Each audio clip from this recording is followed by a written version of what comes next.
Ladies and gentlemen, welcome to our show. It is the boy. Well, first of all, we got to shout out the brand. What you expect? This is Always. another music show that will be under the What You Expect content platform. You'll be able to find us on the YouTube, directly on the website, all that good stuff. Whatever. I'm Armon. What am I? Journalist, editor, Yeah, podcaster. your accolades starting to get a little silly for the record. I don't usually give people too much credit, but your accolades get a little silly. I need you to keep it to Armand at this point, my boy. I'm just here to talk music, and I'm here with a very talented gentleman. I will allow him to introduce himself, the king. Yes, man, I'm back. I'm back in the podcast game, King Salomon. Missed you guys. My boy Armand, pleasure to do this with you. It's a music pod, man. It's something that I love doing. I love talking music, love doing music, and who else but the ever talented? If you're on Twitter, I'm sure you've seen Mr. Sadler some way, shape, or form. So it's an honor, my friend. It's an honor. Always. Man, it's a wild time. It's November. The year has Day for an election too. yeah. By the time you guys hear this, the election will have passed.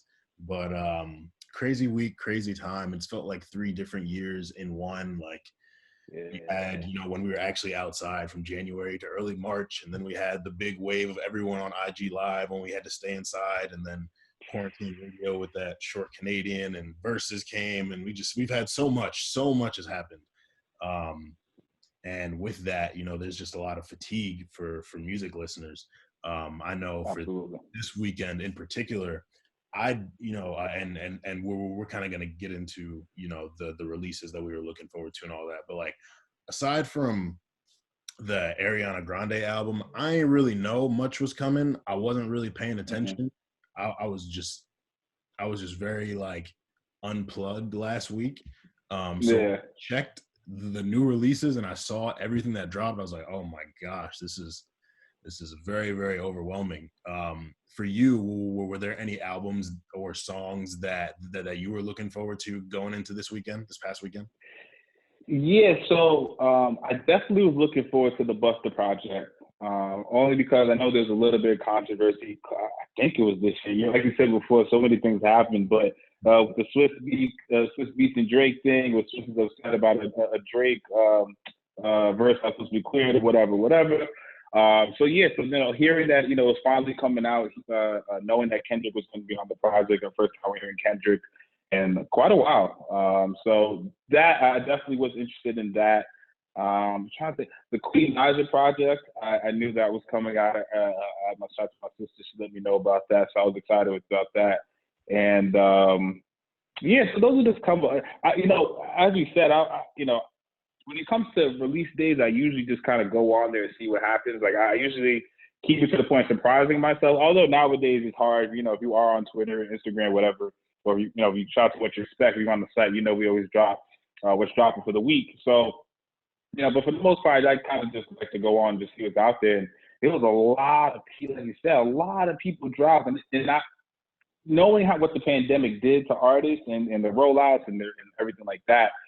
I knew there's going to be a point of overload where all those labels, all those people, whether indie or not, we're going to start, getting those things out that they want to do all year. And I knew, especially, towards the end of the year, is going to be an overload. So I think they were starting to hit that point. But it was still some good music. We'll touch on it in a little bit, but a lot of good music. Just a lot though. Just a lot. Yeah. So I'll jump into the first song that I really liked. Freddie Gibbs featuring Big Sean and Hit Boy, Four Things. I was looking forward to that collab. I've become a big Freddie fan over the last year, and like I really wasn't hip to him prior, so like he still feels pretty new to me. Like I think it was 2018 when I first listened to Freddie Gibbs. It was a project that he did with Currency, Fetty. And then from there, I had the album of the year, by the way. But what happened? At the time, I had that as album of the year for me. Freddie was that's a timeless project. I'm just happy you brought up, because just the other day in the gym, I heard it again, and I was like, yo, the back and forth with those two on those beats was unreal. But yeah, go ahead. I'm sorry. Yeah, no. That's great commentary. That was a really good project. And 2018 was a really good year for music. So for that to be high, you know, you think very highly of it. But with Freddie, he does such a great job collaborating with people. Like, and it sounds so simple, but I don't know. Him and Big Sean, the way they just kind of weaved in and out, 2 bars, Freddie, 2 bars, Sean, 1 bar, Freddie, 1 bar, Sean, and then one of them would go off for a little bit, and then the other one, like there was just such good chemistry there. And with Hit Boy producing, like it's you know, and really, he's on fire right now. Yeah, Hit Boy's on fire. Yeah. So that song was really, really dope. Just a very triumphant championship feel to it. I love the concept that them in the Lakers jerseys and you know, with them being such lyrical dudes, like you see them on a song and you might think, oh, it's probably gonna be like a 4-minute song and like they're gonna be rapping. This song was 1 minute and 56 seconds. Like they got out, but it was very, very impactful. And so I really fucked with it. And just to kind of play off that, you know, I've listened to Freddie since Pinata dropped, which was a couple of years back. And the thing about Freddie, which I also think Griselda does as a whole pretty well, is for being such lyrical guys, they understand the time frame, they understand the time period that we're in, where you can't get off 3-4 minutes of lyrics, right? Where now they can use impactful minute and a half straight bars, where you feel like as a listener you got a lot, but then you look and, as I said, only 1:30 seconds, and now you're on the next record. You know what I mean? So as you said, just how they were able to pack what they did in such a short time frame over that beat, I thought. I mean, I actually didn't know that was dropping. So when I saw, I was like, oh shit, let me hear this, and I was like, oh, like it's such a vibe. It's such a vibe, especially if you really, really like lyrics and you like rap. Like that shit will put you in a nice spot. Yeah. How about you? What's so my first?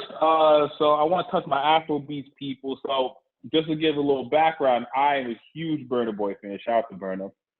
So in becoming a Burna Boy fan, I delved more into just the Afrobeats and the genre seems out there. So you know, in my researches, come to find out, because I kind of knew, but learned again that Wizkid was also another giant in the genre. So I heard Wizkid was dropping a project, which he did this weekend. So my first song is Blessed, him and Damian Jr. Gone Marley. Okay. So any of you older people, you know, welcome to Jam Rock. You guys know Damian Marley, part of the legendary Marley family. But the project as a whole, especially this record in particular, is I think such a vibe. It's almost like you have to cook out in wintertime. Like, it's not so wild, it's not so over the top, but like it's such a vibe that you kind of want to be around people. You kind of want to just play it on a Saturday morning when you get ready to do whatever you want to do. So I really, really enjoyed it. I love hearing Damian Marley when he does come out records, and that's another person who rarely jumps on joints. So when I did see him on the project, I was like, yo, like this shit's gonna be for real. And I was pleasantly surprised how well the project does as a whole. But yeah, no, Blessed is definitely up there for me on my Afrobeat tips that I've been on recently. Okay, yeah, I didn't get to hear the whole album. I heard a couple tracks, but it was sounding good. I've enjoyed everything I've heard from Wizkid since I first found out about him. So he's heat. Yeah. He is heat, boy. If you are trying to get to a drum to vibe out, if you in any way, shape, or form put a Burna record or Wizkid record on, y'all gonna be straight. I'm telling you. Word. My next track, and I really enjoyed this album as a whole. Positions Ariana Grande, but the track Off the Table with the Weeknd was just incredible. Like, Weeknd is a reliable feature killer on the rap side. I love his rap features, but people really, I still don't think he gets his credit as a vocalist for what he brings to R&B type tracks, you know, because he has, you know, blown up into this major pop star, and he does make more pop leaning music, but he still has a slight R&B foundation within him, and he brought that on this track with Ariana Grande, and they have really good chemistry. And you know, I obviously get very nerdy with my music and the way I analyze it, but I love when like artists make references to their older lyrics or music, new stuff. So like, Yeah. so the Weeknd references the collab he and Ariana Grande did called "Love Me Harder." He says like, Mm-hmm. I'm gonna love you harder, something like that. And then he says, "I was haunted by the hills," referencing his song "The Hills" from 2015.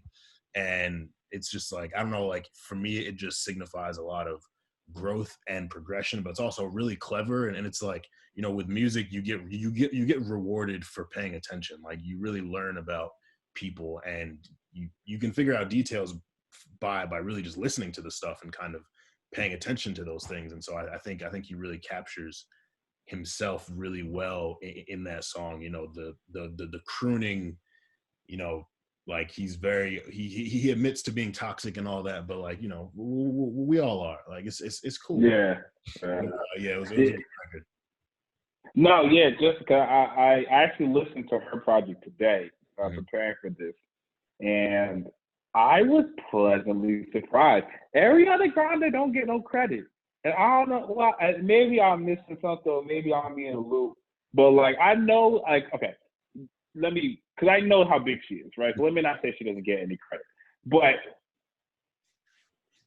for what she, especially on this project, like, yo, she's fire. And it was interesting. I thought about that collab was, you know, with the Weeknd, his tones and everything are so. I got a nerdy side, but his tones are so deep, especially when he wants to get those R&B joints and he wants to really make you have that lonely feel.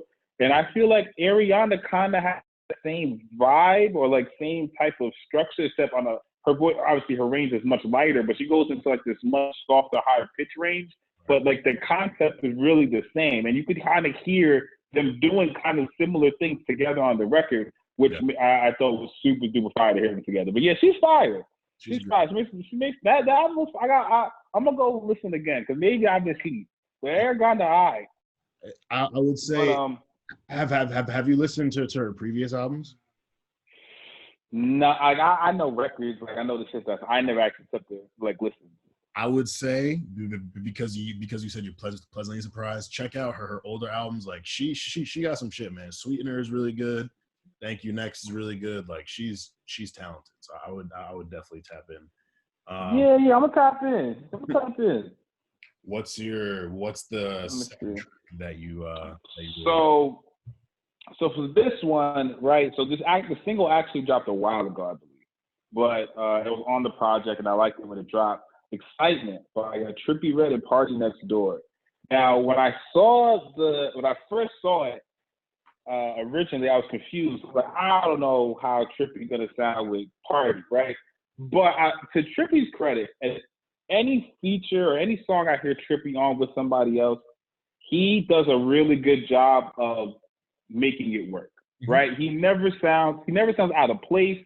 The song never sounds like it don't fit. Like he fits himself well. I thought both of them kind of did the same exact thing with each other, which I thought made the record super fire, where they both kind of accented each other and like kind of alley-oop each other wherever they could.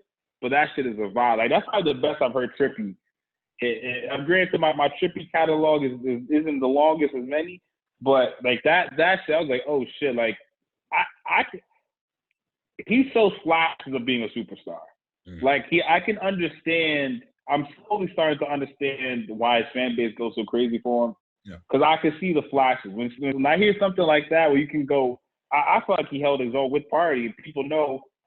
You are one of the biggest Party fans that I know. Our chat, our website, there's all a bunch of Party fans. So like Party, you know what I'm saying? Like his fan base is different. So like to be able to kind of do a record with Party and not feel overwhelmed. Yeah, I thought was impressive. So Excitement is a really, really fire track.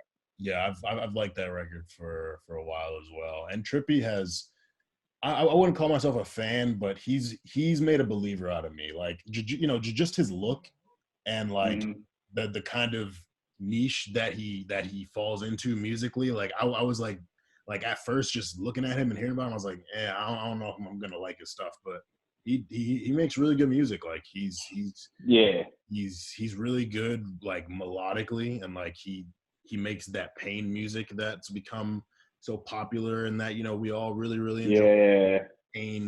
Painful, just a lot of like yearning and shit, like emotional shit, like that emotional but like he's a killer. So it's like it's such an interesting type of thing. Yeah, he doesn't look like the music he makes, sort of. No, that's exactly what it is. Like you would think he'd be like a drill rapper or something, or like he is the complete opposite of what you think he would do. I think that kind of is his appeal. Yeah, I wonder if he's featured on any drill tracks, because like I think he's got the range. Sure. But yeah, Trippie's dope. Yeah, I really like Excitement. My third record, I am gonna let's go Lil Durk, Black, Young Thug, Stay Down. I think Durk is on a really good run right now. Yeah, he's hot. And he's on a streak. Yeah, and he's been making music for a while, and I think a lot of people just weren't aware of him. You know, I think more recently he's become more commercially embraced. The Drake loop helped a lot. Yes, yeah. The Drake loop helped a lot. Yeah, and like he was on Ty's album, and he's worked with Future and just a bunch of people. But you know, Black is one of my favorite artists as well. Thug is on another level right now, and like Thug and Ty Dolla $ign are two artists that maintain such good relationships with people, and they're so willing to work with everyone, and their styles are so flexible that they sound good with everyone. Like, I would love a Young Thug Ty Dolla $ign collab project. That would be crazy. And you know what? It's wild. I always say this. Like, you can hear almost any R&B, and I would say in the past 3 years, and you're gonna hear 85% of Ty Dolla $ign background vocals. Yeah. Like, Ty has done background vocals for almost every R&B act in the game. So like, that's why I know his project dropped, I believe, last week or 2 weeks ago. But you see all the pieces on there. It's like, yeah, that nigga called in a couple of favors. Like, hey, remember those 45 niggas shits I did for you, my boy? Yeah. I need them shits back. Like, but yeah, yo, a Ty Thug project would be in. Yo, think of all the melodies, all the harmonies these niggas gonna throw on it. And yo, I say, and people might kill me for this. To me, Ty Dolla $ign is like the new age Nate Dogg. Like, you put Ty on anything, it's over. That's touching Billboard some way, shape, or form. That's a perfect comparison. But to get back to the Stay Down record, because I went off on a tangent. It was dope. It was dope. I just like, there's a certain music that is just good. Like, you know, you don't always have a very deep explanation for it. Like, I just gotta listen to this song. But I really enjoyed that. So what was your third one? Yeah, my third one, man, I had to do it. Look Over Your Shoulder, Busta Rhymes, Kendrick Lamar. First Kendrick feature of this year. I'm pretty much sure only Kendrick feature this year. I don't even know if he did one last year. But, yeah, it was, you know what it is? It not too much analysis with this. It was great rapping. It was good to hear Kendrick kind of give himself his roses a little bit there. There's a couple bars talking about he's, you know, leading this generation.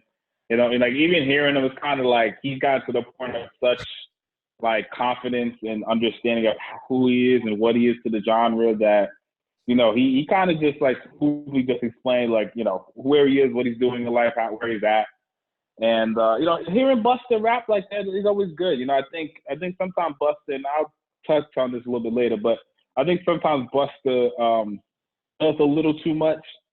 And I think when he kind of sits back a little bit and does what he does best, which is really, you know, just rap, it sounds really good. So, yeah, really good record. Definitely good to hear Kendrick back. Great record to listen to. Word.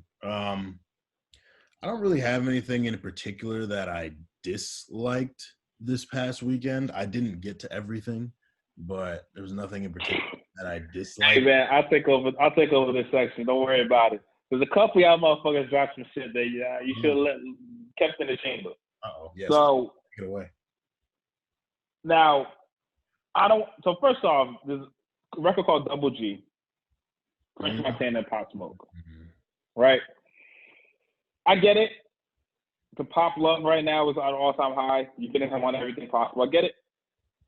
I didn't like this one. I felt my problem with French at this point in his career is he either needs to be the Renaissance French, where he comes back with like Harry Fraud type vibes and shit, like old Harlem, uptown New York type vibe shit, or like I don't really need it no more. And there's no disrespect to him, but like I feel like when he drops on, he kind of hops on record, especially in New York where it's a new sound, and he kind of does his thing on it, and it just don't hit for me like it used to. You feel me? It just don't give me the same vibe when I first heard Pop That and all the early French Montana hits. You know what I mean? So, like, you know, especially with the pop feature on there, like it made me sad because it's all right, but it's just like we've heard this version of Pop 30, 100 million times. So outside of that, it did nothing for me. Well, it wasn't the best in the world. I mean, I'll say I haven't heard that record, but I probably can guess what it sounds like just because. You feel me? Like this, like you feel me? Like you know the whole song. And, you know the whole song. You know, and with French, it's tough, you know, because like you said, he made such classic stuff early in his career, and you know, it really feels like he thinks he's like a pop star, and like, but it's like, yo, but like, and like it's like, French, you've been on big records, but you're never the part of the record that people really like. Like, we love Unforgettable because of Sway Lee. We love Stay Schemin' because of Drake and Ross. We love Pop That because of Drake, Ross, and Wayne. And French has a good verse on Pop That. Like, I will admit that. But, you know, like, when he's rapping, he's great. He's really been stuck in this, like, pop trying to get a smash hit back. Yeah. He's forcing it. And it's like, nah, bro, like, you don't really have that appeal. Like, you know, they're like Sway Lee can do it, but Sway Lee will also jump on a rap record with someone and like kind of show his range. But the problem is no one's believing. No one's believing though. Like no one's trying to hear the old dude do that record for real. Like that's what I'm saying. Like he got to come back with like, oh, a Harry Fraud reboot, some shit like that, where like people can get like that vibe that they got, because like his run was 10 years ago. That's a great point. He has to mature as an artist. Like he's trying to make fun records for kids still, and it's like, nah, French, like, nah. Most kids don't even know who French Montana is. The kid who's listening to the Pop Smoke has no idea who French Montana is, and that's not even disrespect. That's no disrespect whatsoever. Like it's not even said like he's whack. Like for instance, like he had his run and he's definitely submitted himself his legacy. Mm-hmm. But to try to mimic or like adapt to this new music, but trying to sound like these new artists, and it hurts. It's proven to hurt you. Like we can name a bunch of older acts who've tried it and it doesn't work. Yeah. Now older acts who know where like the recent Nas album with Hit Boy, that hit. Why? It had a newer feel, but it still was an older vintage Nas that people can at least get the nostalgia feel with. But yeah, we'll move forward. So another I wasn't crazy about, MadeinTYO. Is it MadeinTYO? Yeah, Made in Tokyo. Okay. I don't know. Is it the same nigga? So that's my first question. Are they the same nigga? I think so, and I've heard people refer to him with both names, so I've always been confused. Like, is it MadeinTYO, MadeinTYO? Is it Made in Tokyo, and it's just shortened? Like, what is this? All right, cool. Cause I saw it, and I thought it was a Made in Tokyo nigga, but it's a TYO, so I was like, I don't know if I just keep fucking niggas' names up. But nonetheless, he has a record with J Balvin on his new project called All I Need. Okay. Right. And the reason I don't like because the project is, if you like MadeinTYO, Tokyo, whatever, then you would most likely like the project. Very much his type of style. But my issue with that particular record is when you have someone like J Balvin, who is such a major Latin artist, and you put him on your most basic song on the project, I feel offended. that record in particular sound like everything that MadeinTYO has ever done. So it's like, if you're going to put J Balvin on a record, you got to have that shit hit. That was one of the few times I heard Balvin on a feature, and that shit ain't hit. And I blame I blame the beat. I blame it was a very basic MadeinTYO hook. Like, I blame all the aspects around it. It's just very disappointing to see such a big name, because that feature could have made him even bigger than what he is. Yeah. And I don't think it's gonna gain traction in the Latin community like it should. Like, you saw with artists like Drake and Party when he put on Bad Bunny on the record with Drake. Like, you see what some of these major Latin acts can do for you if you throw them on there. Karol G with Pop Smoke. Like, you see what happens. So, like, this could have been your opportunity to really, like, cement yourself on not just the cult following that you built, but, like, really put yourself up there amongst the great elites right now, and you kind of just fumbled the bag. So, it wasn't not my favorite. All I need. I hate to see. And my last one, so I'm gonna get a lot of flack for this. And it's not. I love the project. I just hate that they chose this as the single. I understand why they chose that as a single, but I don't like it. Bitter, Queen Naija, and Mulatto. The only reason I don't like it is because I don't like that version of Queen Naija. It sounds a little too like radio. It sounded a little too mainstreamish. I like Naija when she's in her bag. Like, I like when she really like is in her bag, telling you how she's like. That's the version of her I like. And I don't want to say I don't want to say I really hated the record per se. It's a if you're looking for a basic, I don't say basic. If you're for just a radio ready type of record with a good feature on it, like, it's a good record. You know what I mean? But I think for her and what she could be, like, I mean, because I even think she's a little bit more talented than Flack was from fucking Dwa. I think she's a little bit better than Summer Walker personally, at least vocally. But what Summer does better is she understands who she is and where she fits, and she rides that wave. Now, again, the rest of the Naija project's really good. I do like it. I just to have that as the record, or that, you know, you're gonna push all the playlists and all that, I think does her a lot. It's just like, doesn't do her justice. I think they could show something on one of the other records on there to do it a little bit better. But so those are the records that I'm disappointed with. I haven't heard that project yet. I do like Queen Naija. I saw her live at Roots Picnic, and she was really good. So I was like, all right. I heard she's very good live. I heard she's very, very good live. Yeah, so I definitely mess with her. Like, I want to listen to that, so I'll check it out. So albums. I spoke about the Ariana Grande one already, but for my album, I'm gonna get into an artist that you all may not have heard about, New York rapper named Yao G's. He dropped a project called Back to the Basement. Really, really dope. He's got a feature from Sky Zoo on there. Some really, really dope producers, and he's someone I know personally, and he just dropped a project last summer called You're All Welcome. And, you know, for this one, he just felt really locked into like just rapping. He just feels like he's rapping at a very high level. And he was like, so I'm gonna just put this project out. It's like really like backpack rap beats, and just there's a very old school New York feel to it. And it's bars. And at the end of the day, like, sometimes it's just good to sit back and like hear bars on a very soulful, simple beat. Especially these days, like, you know, we're not outside as much. So, like, you know, trap music doesn't always move me as much. Sometimes I want to sit and listen to something introspective. And Yao's a bit older than us too, so he's got a lot of experience, and he's worked in like sports and media. So just his references and his callbacks and all that, like, it's really dope. So Yao G's Back to the Basement, definitely highly suggest y'all check that out. How about you, John? What's an album that you liked? Yeah, man, I touched on a little bit earlier, but I have to emphasize a little bit more. Made in Lagos, Wizkid, the album. To be honest, I played it maybe 6 times this weekend, straight through. It is a really amazing body of work. He has the record Smile on there with her, which a lot of people love. He has Burner Boy on there, a record called Ginger.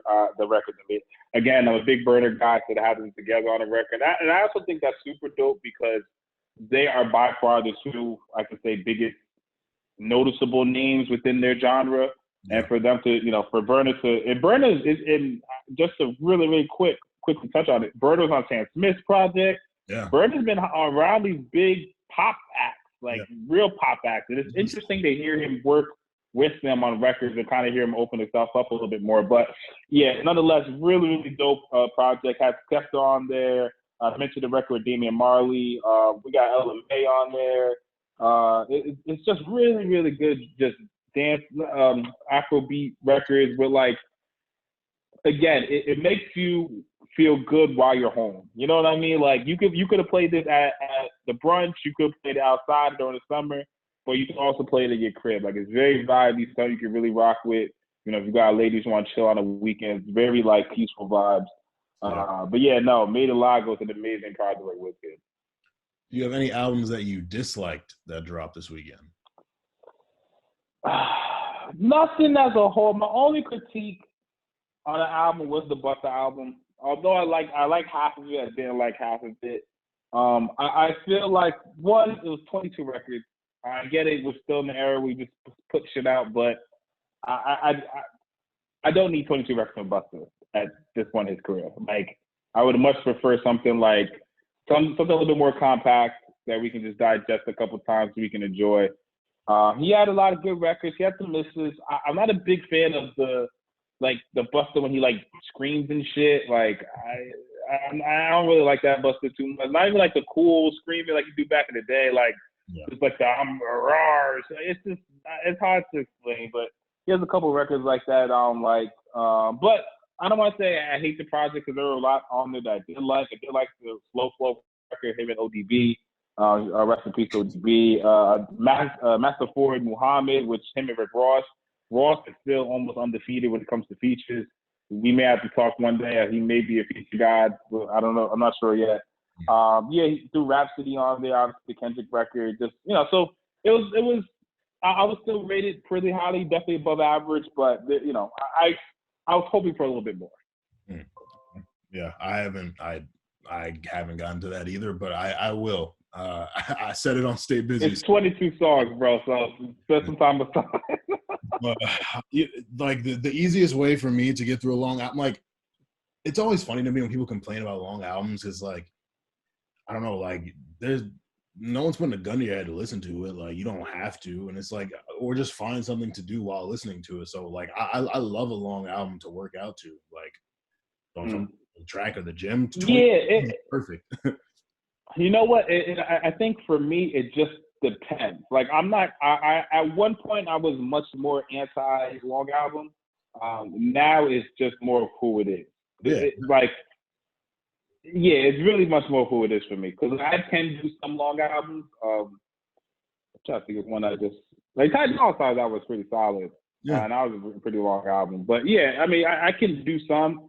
It's just others was like, again, like for an act like Busta who really doesn't need to drop 22 records, like you could give me 14, and that would have been wonderful. You know what I mean? Like I get why, but like.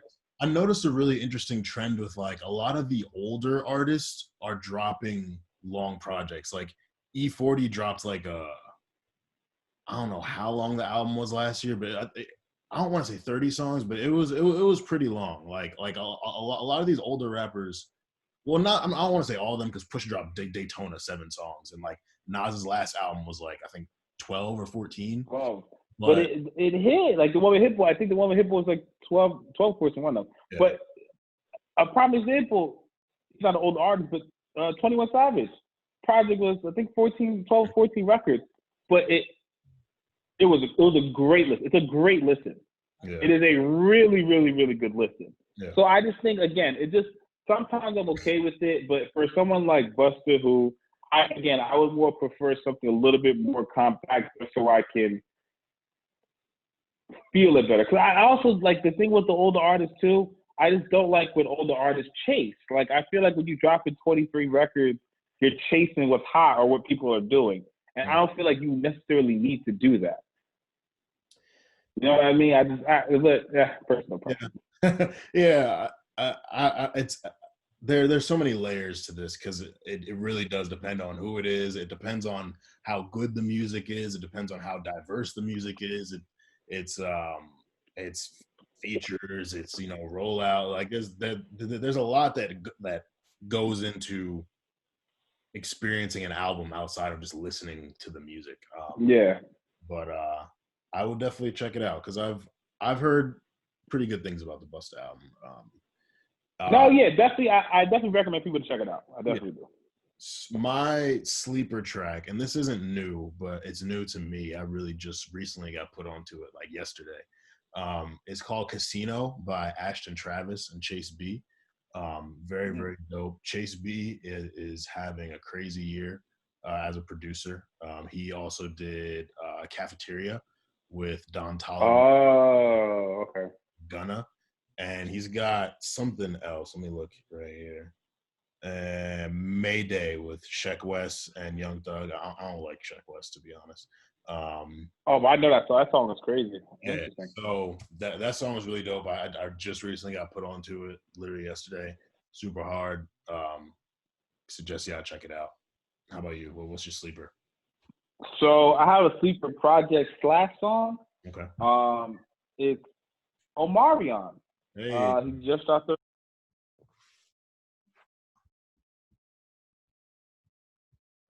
I can't. Just dropped it. I really like it. It's the first song called Goddess. Him featuring Busy Signal.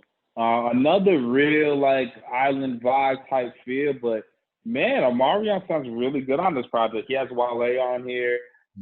Yeah. So I always enjoy listening to. I really feel like the Renaissance, like this push for R&B acts is really big right now, and this new sound of R&B is really starting to take over. And to hear Omarion kind of put his vibe on that type of sound and feel, he sounds really good. He sounds really good. And it's interesting because I complained about rappers or hip hop artists doing kind of chasing the newer wave. I actually really enjoy that the older R&B acts are doing this newer sound. So to hear Omarion, kind of adapt to this type of vibe that we're going through today and putting his spin on it was really, really dope. The Omarion, the connection, really, really fire. Yeah, I also think that's a really interesting concept, the idea of like chasing a new sound. And obviously Drake gets a lot of critique for being a culture vulture or riding waves. Yeah. I don't know. People immediately kind of will say, "Oh, you're defending him," but there are a lot of other artists who adapt their sounds to what's popular, and like I think I don't really view it in like a riding waves kind of way, like a lot of other people do. Like I think I kind of see it as like artists challenging themselves. Like Drake making a something like Controlla and like One Dance, like that's a challenge. Like he's from Toronto. He's spent a lot of time around Caribbean people, but like he himself didn't come up making that kind of music. Like he's a rapper. He came to the game doing Closer to My Dreams and successful and doing R&B stuff, but to kind of take that leap and then to see a lot of other artists doing it. Tyga, Tory Lanez was doing it a bunch, and like Party Next Door is obviously Jamaican himself, but like he started to put out a lot more Caribbean leaning music, and it's dope because like at the end of the day it's still like people can try it, but not everyone does it well. So it just speaks to your talent level when you can. And I think that's the most important part in all that, right? Is the reason, and I 100% agree with your point there, because you're right. Like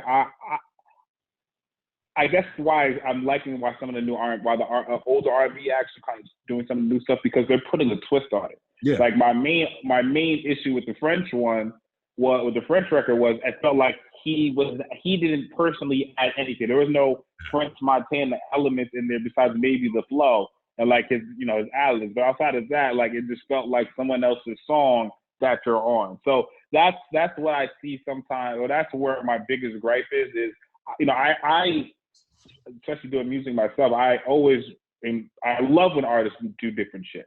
Or I love when artists push themselves to try something. But what I don't like is when the artist tries to do that and then becomes that instead of putting a twist on it or making it his own. And I think that's where I see a lot of artists, you know, kind of do. Because I mean, that was my biggest gripe with Tory for a long time. And I don't really want to talk about it too much, but that was my biggest gripe with him for a long time. Was I felt like he, in the past, I felt like he was just doing the Drake. Where more later in his career, deeper in, I felt like he started to get a little bit more original, how he was doing things. But in the very beginning, what I didn't like, I just felt like he was just Drake, like 2.0. Like that was my biggest gripe. So yeah, so I like you said, man, if artists are gonna, artists should challenge themselves, but just do it with some originality in there. Like I got to be able to feel you're on the record. Yeah, maintain your identity. Like, you know, don't be so obviously trying to do what someone else is doing that we forget you're who you are. Like Thug is so versatile, but we always know it's Thug at the end of the day. Like, no matter where he's at, no matter what record, what he's doing, if you hear Thug, you're never going to feel like Thug was out of, or it's somebody else's record. You're going to know Thug put his imprint. Yeah, yeah. That might be the title of this motherfucking episode. What? Hey, man, keep your identity, baby. Keep your fucking identity, baby. I like it. This was fun, man. I'm looking forward to doing this every week. It'll man. To keep up with releases. I mean, of course I gotta stay busy, but like, you know, now that I gotta specifically break down records and stuff and give suggestions to people, now I really gotta be locked into these releases. So y'all gonna be getting takes from the boy. I hope y'all ready, man. Yeah, man. Hey, artists, if you make my hate list, don't get mad at me. You feel me? We can all still be friends. I can still pay for the feature, but it just wasn't it today. That's all. Everybody had bad days, baby. Yeah, it is. Thank you all for joining us, and we will be back next week. Yes, sir. Peace.